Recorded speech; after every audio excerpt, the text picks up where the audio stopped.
Okay, right, guys, I want to go over the pound Australian dollar on the hourly.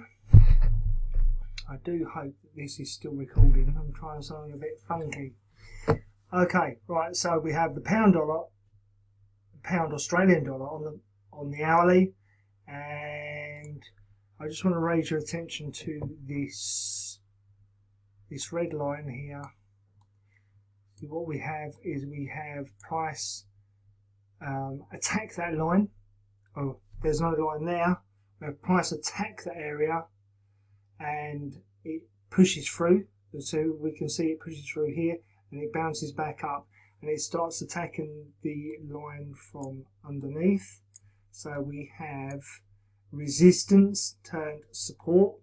We have a nice drop down here, which invalidates any of these lows. I mean, you know, this area here is specifically, I mean, this is important, you know, price to keep bouncing off of this here.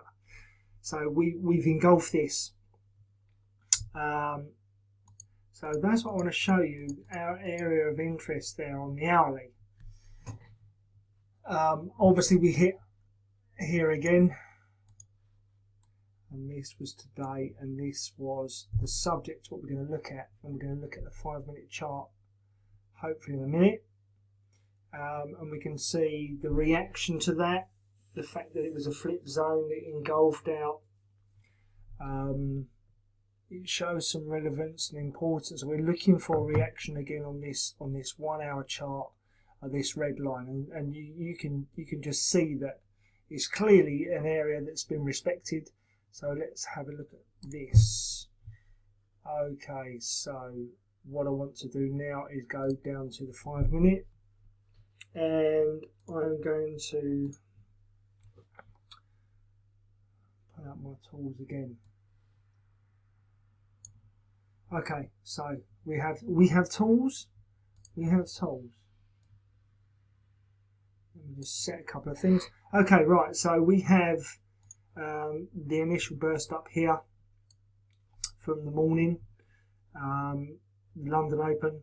We have the initial push up here, and then we have, which is very interesting, this pullback area here. As it's pulling back, we can see that it spikes up. So as it's moving down, it's spiking up. That's quite bizarre. That's quite bizarre. The reason, there's a reason behind that, and the reason being is as price is coming down, it's spiking up and clearing out any sell orders that are left. So as price moves down, as price moves anywhere, it creates pockets of supply and demand where there is obviously interest, there are orders still left there that wasn't filled, but not in this case. This case, as price moves down, it's oscillating up and down, more importantly spiking up. So as it moves down, it spikes up and clears any sellers that are remaining. So when it comes down to a specific area, obviously this, strangely enough, this area here, it then moves up and it can slice up quite easily to the highs of there without any problem at all. And then we have this second burst up. So we go on our second run up in the afternoon, all very nice too. Now we're up at a red line here, and we're looking for a reaction. So reactions happen on where you've got an historic high or a historic low. You're looking for some kind of reaction. You don't just sell because it's there. You look for some kind of reaction. We don't predict, we react. So okay, so we're up at the high here. Interestingly enough, on the way up, the market behaves in a bizarre way. You normally get half of a move up before it tries to trick you out. And in here there are, I know it's a 5-minute chart, there are scalp traders. So what people tend to do, and what you're told to do what you're told to do in probably, I don't know how many, like it's a very, I don't know whether it would be 90%. A lot of people say to you, trail your stop, because it's a sign of trailing your stop is a sign of lack of confidence and being scared that you're going to give back to the market. But the problem is the market makers and the dealers, they know that you're going to trail your stop, so you generally get at least half of a move up. And bearing in mind that if every pullback you're placing your stop, you're trailing your stop, you would be trailing your stop there. More than likely. More than likely. Isn't it bizarre how we get up a bit further here and we take your stop. So that spike down is for no other reason than this next burst up. So we've got this candle there, this candle here. There we go. And that shows you that there's something meaningful, and I'm going to explain that. As price moves up, it begins to become exhausted, and for them to find fresh buyers, in order for like the last push up, and you normally find this is halfway, 3/4 of the way. I'm sure that if you've been in a move, you've seen some point or other this type of thing happen. It happens all the time, every day, in every pair, by design. Just imagine it. This is like this by design. So your stop's there, price comes down and takes your stop. Now you have to think with me on this one, because you're just going to need to have just a little bit of logical thinking here. So if you're a buyer, okay, that's your open order. If you want to close that order, you must sell. So if you manually close it, or if it hits your stop, it actually triggers a sell order to cancel out the buy, leaves you equilibrium, you're closed out the market. So if you're buying, to close out you need a sell. So what happens is if your stop is there and it comes down, price comes down, it either scares you out or hits your stop, it creates a sell order. To have a sell order, someone needs to be willing to buy. Who's do you think willing to buy? It's just tricked you out the market for the last burst, and that you will see that time and time again. It doesn't happen for the fun of it. There is nothing random about this. It's like it by design, and it's designed to catch you, and it does. Okay, so we've reached our high. Fantastico. We've reached our high. We're looking for a reaction. What we don't do is we don't predict. We're not just going to sell for the fun of it. I know here it would have worked out, but there are other places where that would have held up. Yeah, so this point here, so price would have hit the high, would have bounced back to here, and then push higher and stop you out. So you can't place a stop or a buy on prediction. We need to react. We are entering the market with probability on our side. So we've hit the high. Let's get rid of those because we don't need those now. We've hit the high, and price has pushed down. Now, by this pushing down here, what it's done, it actually takes out this point here, and it takes out this point here. So this move here has taken out two places where they've tried to trick you out. Price didn't like being that low, and it wanted to push up. So I would feel that these 2 points are quite significant in the market for this up move. So what we've done is we've come down, we've encroached that. We have basically a term we use is engulf. We have engulfed two decision points.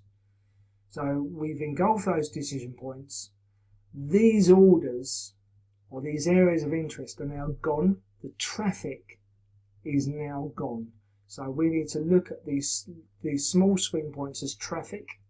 So this traffic, or those decision points, are now gone, consumed, filled. Any interest is not an interest anymore. So when you have this engulfing move down, what happens is the larger players are selling, and they get to the point where, well, they're not really selling at wholesale anymore. Wholesale is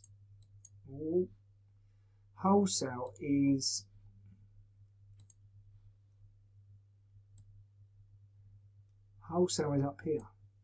Yeah, wholesale is up here, and as they keep on selling, they're getting further away from the ideal price.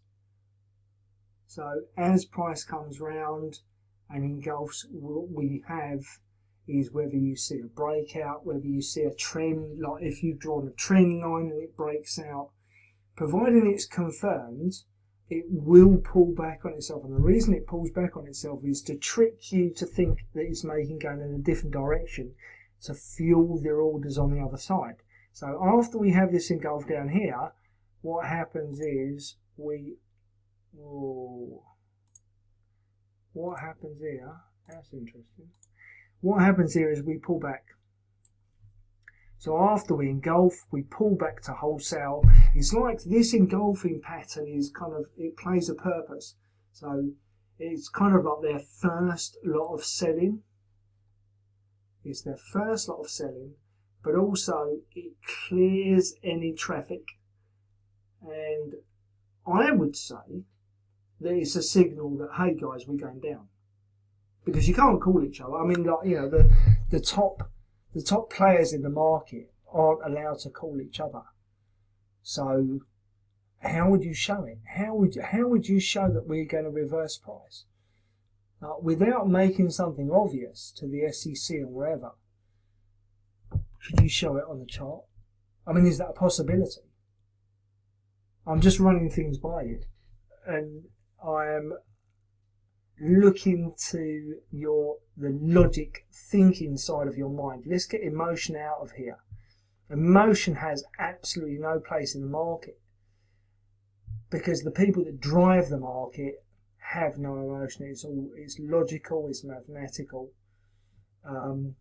So okay, so what we've done, so we've pulled back into the source here, found our wholesale, and then we've obviously had this move down here.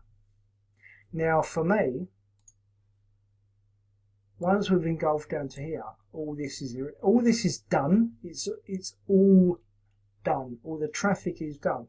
The only traffic we have to worry about are places like here and here. Anything underneath the engulf is kind of classed as traffic, but once we've engulfed, usually 9 times out of 10, we will go back to the source.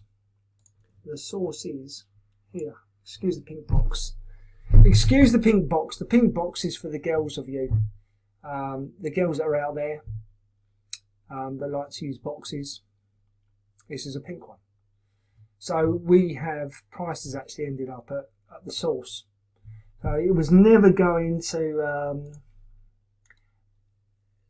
drive down to here. By this time we're late evening here, and late evening there. We're just not. No, we're not going to have the drive to get past this, this area. So there we have. I mean, it's from there to there. It's about a 68-point move, which is significant, and it's significant if you know it's going to happen. So bear in mind this. Yeah, look out for the engulf and a pullback, and then you'll find that more often than not it goes back to the source. And if you can cough at 70 points or so, 60, 50, 60, 70, 80 points, then you're a braver man than me. So there we have it. Pound Australian dollar, 5-minute chart, and